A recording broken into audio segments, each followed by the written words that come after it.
ಅಯೋಧ್ಯೆಯಲ್ಲಿ ಶ್ರೀರಾಮ ಮಂದಿರ ಉದ್ಘಾಟನೆಗೆ ದಿನಗಣನೆ ಪ್ರಾರಂಭ ಆಗಿದೆ. ನಾಳೆ ಸ್ವತಃ ಪ್ರಧಾನಿ ನರೇಂದ್ರ ಮೋದಿ ಅವರು ಕೂಡ 1450 ಕೋಟಿಯ ಯೋಜನೆಗಳನ್ನ ಉದ್ಘಾಟನೆ ಮಾಡಲಿದ್ದಾರೆ ಅಯೋಧ್ಯೆಯಲ್ಲಿ. ಹಾಗಾಗಿ ಸಿಎಂ ಯೋಗಿ ಆದಿತ್ಯನಾಥ್ ಅವರು ಸ್ಥಳಕ್ಕೆ ಬಂದಿದ್ದಾರೆ, ಪರಿಶೀಲನೆ ಮಾಡ್ತಿದ್ದಾರೆ ಅನ್ನೋದರ ಡೀಟೇಲ್ ಸಿಗ್ತಾ ಇದೆ. ಸಿದ್ಧತೆ ಭದ್ರತೆ ಯಾವ ರೀತಿ ಆಗಿದೆ ಅನ್ನೋದ್ರ ಬಗ್ಗೆ ಪರಿಶೀಲನೆ ಮಾಡೋದಕ್ಕೆ ಸ್ವತಃ ಸಿಎಂ ಯೋಗಿ ಆದಿತ್ಯನಾಥ್ ಸ್ಥಳಕ್ಕೆ ಭೇಟಿ ಕೊಟ್ಟಿದ್ದಾರೆ. ನಾಳೆ ಪ್ರಧಾನಿ ನರೇಂದ್ರ ಮೋದಿ ಅವರ ಆಗಮನ ಅಯೋಧ್ಯೆಗೆ. 1450 ಕೋಟಿಯ ಯೋಜನೆಗಳ ಉದ್ಘಾಟನೆ ಪ್ರಧಾನಿ ನರೇಂದ್ರ ಮೋದಿ ಅವರು ಮಾಡ್ತಾರೆ. ನಾಳೆ ಅಯೋಧ್ಯೆಯ ರೈಲು ನಿಲ್ದಾಣ ಏರ್ಪೋರ್ಟ್ ಉದ್ಘಾಟನೆ ಆಗುತ್ತೆ. ಅಮೃತ್ ರೈಲು, ವಂದೇ ಭಾರತ್ ರೈಲಿಗೆ ಪ್ರಧಾನಿ ನರೇಂದ್ರ ಮೋದಿ ಅವರು ಚಾಲನೆ ಕೊಡ್ತಾರೆ. ಅಯೋಧ್ಯೆಗೆ ಭೇಟಿ ನೀಡಿದ್ದಾರೆ. ಈ ಕಾರಣಕ್ಕೆ CM Yogi Adityanath railway station, ಸಮಾವೇಶ ನಡೆಯುವ ಸ್ಥಳ ಎಲ್ಲವನ್ನ ಕೂಡ ಪರಿಶೀಲನೆ ಮಾಡ್ತಿದ್ದಾರೆ ಸಿಎಂ ಯೋಗಿ ಆದಿತ್ಯನಾಥ್. ನಾಳೆ ಬೃಹತ್ ರೋಡ್ ಶೋ ಕೂಡ ಪ್ರಧಾನಿ ನರೇಂದ್ರ ಮೋದಿ ಅವರು ನಡೆಸ್ತಾರೆ. ನಾಳೆ ಪ್ರಧಾನಿ ಭೇಟಿಯ ಹಿನ್ನೆಲೆ ಇವತ್ತು ಯೋಗಿ ಆದಿತ್ಯನಾಥ್ ಸಭೆ ಕೂಡ ಮಾಡಿದ್ದಾರೆ, ಪರಿಶೀಲನೆ ಕೂಡ ಮಾಡಿದ್ದಾರೆ ಸ್ವತಃ ಸ್ಥಳಕ್ಕೆ ಭೇಟಿ ಕೊಟ್ಟು.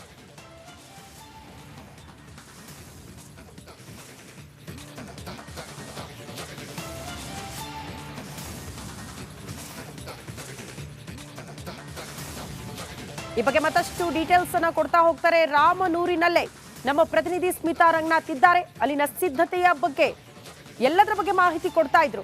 ಸ್ಮಿತಾ, ನಾಳೆ ಪ್ರಧಾನಿ ನರೇಂದ್ರ ಮೋದಿ ಅವರು ಕೂಡ ಅಯೋಧ್ಯೆಗೆ ಆಗಮಿಸ್ತಾ ಇರೋದ್ರಿಂದ ಸಿದ್ಧತೆ ಭದ್ರತೆ ಯಾವ ರೀತಿಯಾಗಿದೆ, ಏನೆಲ್ಲ ಬೆಳವಣಿಗೆಗಳಾಗ್ತಾ ಇದೆ, ಏನ್ ಮಾಹಿತಿ ಕೊಡ್ತೀರಿ ಸ್ಮಿತಾ?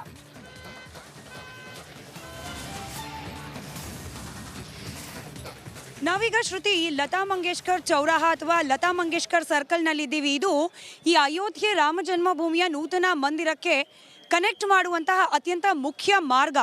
ನಾವೇನು ನಮ್ಮ ರಿಪಬ್ಲಿಕ್ ಕನ್ನಡದ ವೀಕ್ಷಕರಿಗೆ ಮೊದಲ ದಿನವೇ ಧರ್ಮಪಥ್ ಈ ಮಾರ್ಗದ ಬಗ್ಗೆ ತೋರಿಸಿದ್ವಿ. ನಾವು ದೃಶ್ಯದಲ್ಲಿ ಗಮನಿಸಬಹುದು, ಇನ್ನೇನು ಕೆಲವೇ ಹೊತ್ತಿನಲ್ಲಿ ಇದೇ ರಸ್ತೆಯಲ್ಲಿ ಮುಖ್ಯಮಂತ್ರಿ ಉತ್ತರ ಪ್ರದೇಶದ ಮುಖ್ಯಮಂತ್ರಿ ಯೋಗಿ ಆದಿತ್ಯನಾಥ್ ಅವರು ಪರಿಶೀಲನೆಗೆ ಆಗಮಿಸಿದವರು ಮೀಟಿಂಗ್ ಅನ್ನ ಮುಗಿಸ್ಕೊಂಡು ವಾಪಸ್ ಹೋಗ್ತಿದ್ದಾರೆ. ನೇರ ಪ್ರಸಾರದ ದೃಶ್ಯದಲ್ಲಿ ನೀವು ಅದನ್ನ ಗಮನಿಸ್ತಾ ಇದ್ದೀರಿ ಶ್ರುತಿ. ನಾಳೆ ಕೂಡ ಇದೇ ಒಂದು ಧರ್ಮಪಥದ ಮಾರ್ಗದಲ್ಲಿ ಪ್ರಧಾನಿ ನರೇಂದ್ರ ಮೋದಿ ಅವರು ರೋಡ್ ಶೋ ಅನ್ನ ನಡೆಸಲಿದ್ದಾರೆ. ಸದ್ಯಕ್ಕೆ ಗಮನಿಸ್ತಾ ಇರುವ ನೇರ ಪ್ರಸಾರದ ದೃಶ್ಯ, ಉತ್ತರ ಪ್ರದೇಶದ ಮುಖ್ಯಮಂತ್ರಿ ಯೋಗಿ ಆದಿತ್ಯನಾಥ್ ಅವರು ಪರಿಶೀಲನಾ ಸಭೆಯನ್ನ ಮುಗಿಸ್ಕೊಂಡು ಇದೀಗ ವಾಪಸ್ ಹೋಗ್ತಿದ್ದಾರೆ ಲಕ್ನೌ. ನಾಳೆ ಮತ್ತೆ ಪ್ರಧಾನಿ ನರೇಂದ್ರ ಮೋದಿ ಅವರ ಜೊತೆಯಲ್ಲೇ ಯೋಗಿ ಆದಿತ್ಯನಾಥ್ ಅವರು ಕೂಡ ಆಗಮಿಸುವ ನಿರೀಕ್ಷೆ ಇದೆ. ನಾಳೆ ಅನೇಕ ಅಭಿವೃದ್ಧಿ ಕಾರ್ಯಕ್ರಮಗಳ ಉದ್ಘಾಟನಾ ಸಮಾರಂಭ, ಹಾಗೆ ಏರ್ಪೋರ್ಟ್ ರೈಲ್ವೆ ಸ್ಟೇಷನ್ನ ಲೋಕಾರ್ಪಣೆ ಸಮಾರಂಭ ಇದೆ. ಹಾಗೆ 22ನೇ ತಾರೀಕು ನಡೆಯಲಿರುವ ಪ್ರಾಣ ಪ್ರತಿಷ್ಠಾಪನೆ ಕಾರ್ಯಕ್ರಮ, ಅದಕ್ಕೆ ಆಗ್ತಾ ಇರುವ ಸಿದ್ಧತೆ ಪರಿಶೀಲನೆ ಇದೆಲ್ಲವನ್ನ ಕೂಡ ನಡೆಸಿ ಮಾಹಿತಿಯನ್ನ ಪಡ್ಕೊಂಡಿದ್ದಾರೆ ಉತ್ತರ ಪ್ರದೇಶದ ಮುಖ್ಯಮಂತ್ರಿಗಳಾದ ಯೋಗಿ ಆದಿತ್ಯನಾಥ್ ಅವರು. ಇದೀಗ ತೆರಳುತ್ತಾ ಇದ್ದಾರೆ. ಪ್ರಸಾರದ ದೃಶ್ಯವನ್ನ ನೀವು ಗಮನಿಸ್ತಾ ಇದ್ದೀರಿ ಶ್ರುತಿ. ಯಾವೆಲ್ಲ ರೀತಿಯಲ್ಲಿ ಕಾಮಗಾರಿಗಳಾಗಿದೆ, ಇನ್ಯಾವುದೆಲ್ಲ ಬಾಕಿ ಇದೆ, ಬಾಕಿ ಇರುವ ಕಾಮಗಾರಿಗಳು ಯಾವ ಹಂತದಲ್ಲಿದೆ, 22 ಏನು ಯಾವೆಲ್ಲ ನೇರ ಪ್ರಸಾರದ ದೃಶ್ಯದಲ್ಲಿ ಗಮನಿಸ್ತಾ ಇದ್ದೀರಿ ಶ್ರುತಿ. ಯೋಗಿ ಆದಿತ್ಯನಾಥ್ ಅವರು ಈಗಷ್ಟೇ ಲತಾ ಮಂಗೇಶ್ಕರ್ ಚೌಕ್ ನಿಂದ ಇದೇ ಮಾರ್ಗವಾಗಿ ವಾಪಸ್ ತೆರಳಿದ್ದಾರೆ. ಎಲ್ಲಾ ರೀತಿಯ ಪ್ರಗತಿ ಪರಿಶೀಲನಾ ಸಭೆಗಳು ಕೂಡ ಬಹುತೇಕ ಮುಕ್ತಾಯ ಆಗಿದೆ. ನಾಳೆ ಬೆಳಗ್ಗೆ ಪ್ರಧಾನಿ ನರೇಂದ್ರ ಮೋದಿ ಅವರು ಇದೇ ಮಾರ್ಗದಲ್ಲಿ ಆಗಮಿಸ್ತಾರೆ. ಬೃಹತ್ ರೋಡ್ ಶೋವನ್ನ ಹಮ್ಮಿಕೊಳ್ಳಲಾಗಿದೆ. ಈ ರೋಡ್ ಶೋನ ಜೊತೆಗೆ 2 ಪ್ರಮುಖ ಕಾರ್ಯಗಳು, ಒಂದು ರೈಲ್ವೆ ನಿಲ್ದಾಣ, ಹಾಗೆ ಮತ್ತೊಂದು ವಿಮಾನ ನಿಲ್ದಾಣ, ಇದೆರಡರ ಲೋಕಾರ್ಪಣೆಯನ್ನ ಕೂಡ ಮಾಡಲಿದ್ದಾರೆ. ಇದಿಷ್ಟನ್ನ ಹೊರತುಪಡಿಸಿ ಅಯೋಧ್ಯೆಗೆ ಸಂಬಂಧಪಟ್ಟಂತೆ ವಿವಿಧ ಮೂಲಭೂತ ಸೌಕರ್ಯಗಳ ಯೋಜನೆಗಳು, ಅದಕ್ಕೆ ಕೂಡ ನಾಳೆ ಶಂಕುಸ್ಥಾಪನೆಯನ್ನ ನೆರವೇರಿಸಲಿದ್ದಾರೆ ಪ್ರಧಾನಿ ನರೇಂದ್ರ ಮೋದಿ ಅವರು. ಇದಕ್ಕೋಸ್ಕರ ಭದ್ರತಾ ವ್ಯವಸ್ಥೆ ಹಾಗೆ ಆಗಿರುವ ಸಿದ್ಧತೆಗಳ ಮೇಲ್ವಿಚಾರಣೆಗೆ ಅಂತ ಹೇಳಿ ಇವತ್ತು ಖುದ್ದು ಯುಪಿಯ ಮುಖ್ಯಮಂತ್ರಿ ಯೋಗಿ ಆದಿತ್ಯನಾಥ್ ಅವರು ಬಂದಿದ್ರು. ಪ್ರಗತಿ ಪರಿಶೀಲನಾ ಸಭೆ ಮುಗಿದಿದೆ, ಇದೀಗ ವಾಪಸ್ ಹೋಗ್ತಾ ಇದ್ದಾರೆ. ಇದರ ಜೊತೆಗೆ ಇವತ್ತು ಅತ್ಯಂತ ಪ್ರಮುಖವಾಗಿ ನಡೆದಿರೋದು ರಾಮಲಲ್ಲಾ ಮೂರ್ತಿ. ಇದನ್ನ 3 ಶಿಲ್ಪಿಗಳು ಸೇರಿ ಕೆತ್ತಿದ್ದಾರೆ, 3 ಪ್ರತ್ಯೇಕವಾದ ಶಿಲೆಗಳನ್ನ. ಹೀಗಾಗಿ ಇದರ ಆಯ್ಕೆ ಪ್ರಕ್ರಿಯೆ ಕೂಡ ನಡೆದಿದೆ.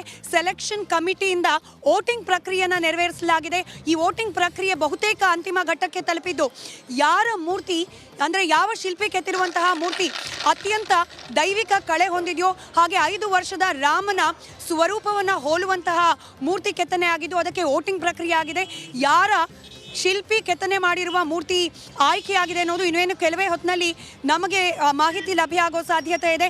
ಒಟ್ಟಾರೆಯಾಗಿ ನಾಳೆ ಪ್ರಧಾನಿ ನರೇಂದ್ರ ಮೋದಿ ಅವರು ಆಗಮಿಸುತ್ತಿರುವ ದೃಷ್ಟಿಯಿಂದಲೂ ಕೂಡ 7 ಸುತ್ತಿನ ಕೋಟೆಯಂತೆ ಭದ್ರತಾ ವ್ಯವಸ್ಥೆಯನ್ನ ಅಯೋಧ್ಯೆ ನಗರಿಯ ಸುತ್ತಲೂ ಕೂಡ ಮಾಡಿಕೊಳ್ಳಲಾಗಿರೋದು.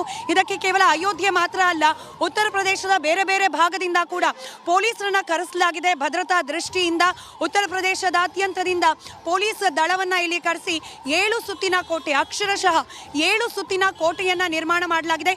ನನ್ನ ಸುತ್ತಲೂ ಕೂಡ ನೀವು ದೃಶ್ಯದಲ್ಲಿ ಗಮನಿಸ್ತಾ ಇರಬಹುದು, ಎಲ್ಲಿ ನೋಡಿದ್ರೂ ಕೂಡ ಪೊಲೀಸರ ಹದ್ದಿನಗಣಿದೆ, ಪೊಲೀಸರ ಸರ್ಪಗಾವಲನ್ನ ವಿಧಿಸಲಾಗಿದೆ.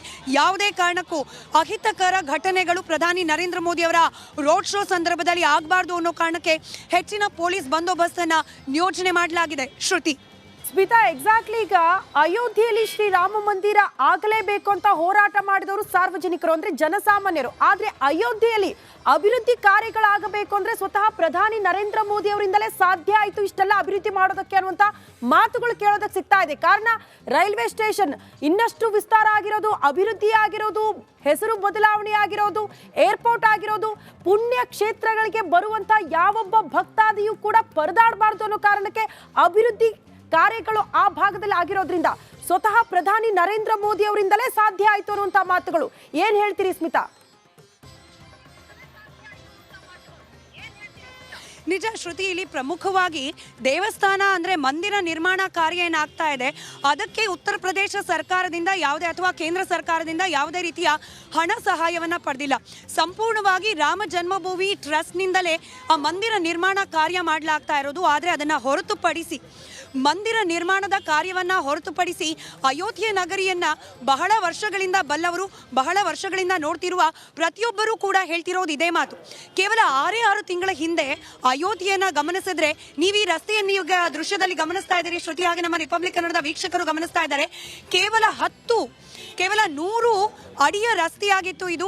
ಆ ರಸ್ತೆಯನ್ನ ಸಂಪೂರ್ಣವಾಗಿ ಅಗಲೀಕರಣ ಮಾಡಲಾಗಿದೆ. 2 ಪಥದ ರಸ್ತೆಯನ್ನಾಗಿ ಇದನ್ನ ನಿರ್ಮಾಣ ಮಾಡಲಾಗಿದೆ. ಕೇವಲ ಇದೊಂದು ರಸ್ತೆ ಉದಾಹರಣೆ ಅಷ್ಟೇ.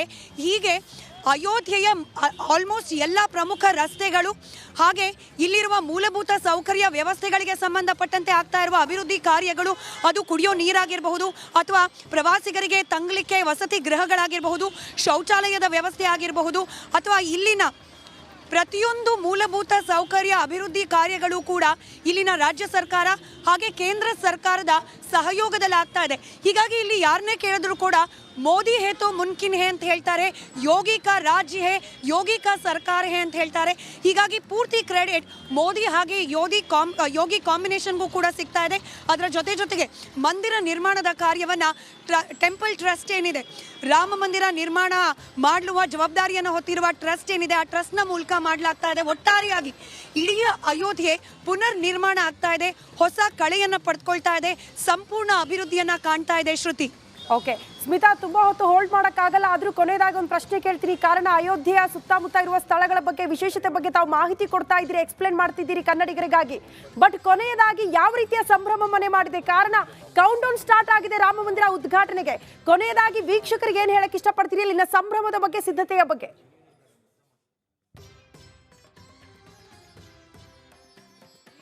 ನೋಡಿ, ನಾವು ಅಂದ್ರೆ ಹಿಂದೂ ಧರ್ಮವನ್ನ ಅನುಸರಿಸುವವರಿಗೆ ಕಣ ಕಣದಲ್ಲೂ ಕೂಡ ದೇವರು ಪ್ರತ್ಯಕ್ಷನಾಗ್ತಾನೆ, ಕಣ ಕಣದಲ್ಲೂ ಕೂಡ ನಾವು ದೇವರನ್ನ ಕಾಣ್ತೀವಿ. ಆದ್ರೆ ಯಾಕೆ ಅಯೋಧ್ಯೆಗೆ ಬರಬೇಕು, ಯಾಕೆ ಅಯೋಧ್ಯೆಯಲ್ಲೇ ರಾಮ ಮಂದಿರವನ್ನ ದರ್ಶನ ಮಾಡಬೇಕು, ಯಾಕೆ ಅಯೋಧ್ಯೆಯಲ್ಲೇ ರಾಮ ಲಲ್ಲನನ್ನ ಕಣ್ತುಂಬಿಕೊಳ್ಬೇಕು ಅಂತಂದ್ರೆ ಕಾರಣಗಳು 10 ಅಲ್ಲ, 100 ಅಲ್ಲ, ನಿಜಕ್ಕೂ ಕೂಡ ಸಹಸ್ರಾರು. ನಾವು ಪುರಾಣ ಕಥನಗಳಲ್ಲಿ ಕಂಡ ರಾಮಾಯಣದ ಪ್ರತಿಯೊಂದು ಸಂಗತಿಗಳು ಕೂಡ ಅಯೋಧ್ಯೆ ನಗರಿಗೆ ಬಂದಾಗ ಪ್ರತ್ಯಕ್ಷವಾಗಿ ಕಾಣಲಿಕ್ಕೆ ಸಿಗುತ್ತೆ. ನಾನು ರಿಪಬ್ಲಿಕ್ ಕನ್ನಡದ ವೀಕ್ಷಕರಿಗೆ, ನಾನು ಹಾಗೆ ನನ್ನ ಕ್ಯಾಮ್ರಾ ಪರ್ಸನ್ ಮಧು ಸೇರಿ ಅನೇಕ ಸ್ಥಳಗಳನ್ನ ಈ ರಾಮಾಯಣ ಓಕೆ ಸ್ಮಿತಾ, ಧನ್ಯವಾದಗಳು ತಮ್ಮೆಲ್ಲ ಮಾಹಿತಿಗೆ. ರಾಮನೂರಿನಿಂದ ಲೈವ್ ಅಪ್ಡೇಟ್ಸ್ ಕನ್ನಡಿಗರಿಗಾಗಿ, ಕನ್ನಡಿಗರಿಗೋಸ್ಕರ ಸಿದ್ಧತೆ ಸಂಭ್ರಮ. ನಾಳೆ ಸ್ವತಃ ಪ್ರಧಾನಿ ನರೇಂದ್ರ ಮೋದಿ ಅವರು ಬರ್ತಾ ಇರೋದ್ರಿಂದ ಸಿದ್ಧತೆ ಭದ್ರತೆ ಯಾವ ರೀತಿ ಆಗ್ತಾ ಇದೆ ಅನ್ನೋದ್ರ ಬಗ್ಗೆ, ಎಲ್ಲದರ ಬಗ್ಗೆ ಮಾಹಿತಿ ನಿಮ್ಮ ಮುಂದೆ.